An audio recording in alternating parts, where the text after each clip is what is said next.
Anos atrás eu peguei um processo na mão, né? Em que a juíza ela separou dois crimes, mas deveria ter sido adotada a tese de crime continuado. A Defensoria Pública, por alguma razão, não recorreu e os jovens, né, os praticantes do crime, foram condenados tanto por extorsão, popularmente, artigo 158 do Código Penal, popularmente conhecido como sequestro relâmpago, e também por roubo do veículo automotor do carro que foram subtraídos das vítimas, né? Eram dois rapazes que estavam no carro. Por que foi julgado errado e por que deveria ter sido aplicada a tese de crime continuado? Para separação de crimes em julgamentos em que ocorrem mais de um crime pelo mesmo autor, pelo mesmo agente, em curto espaço de tempo, precisa haver obrigatoriamente o começo, meio e fim de um crime para depois se iniciar o outro com a conclusão, com sucesso ou não, do segundo, terceiro, quarto, do último crime, digamos, dessa sequência delitiva, né?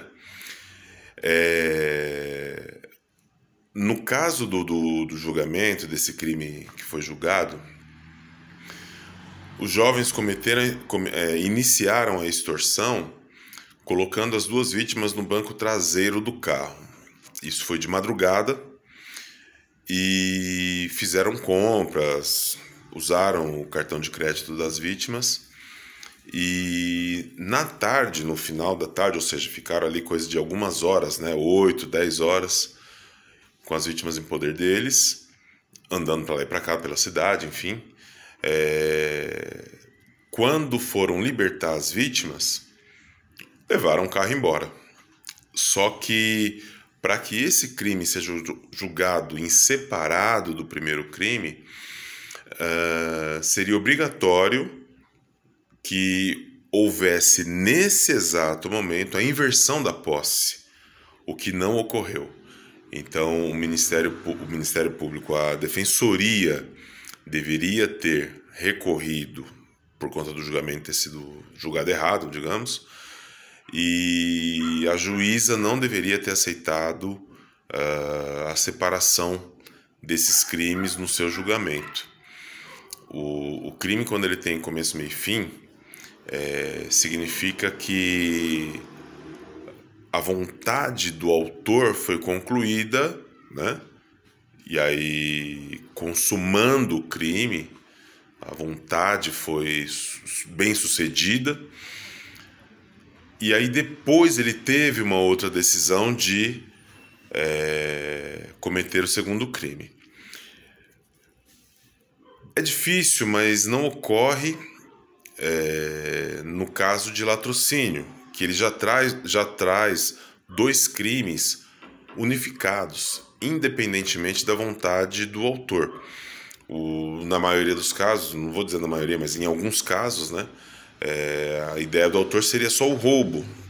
E muitas vítimas morrem por reagir ou por fazer movimentos bruscos.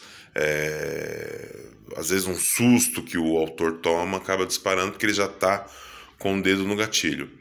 Ainda que não seja vontade dele, a legislação já traz os dois crimes como um só. Então é um crime de roubo com resultado morte ou tentado. Mas nos outros crimes, eles têm que ser separados caso não ocorra o começo, meio e fim do primeiro para iniciar o segundo. Não foi esse caso.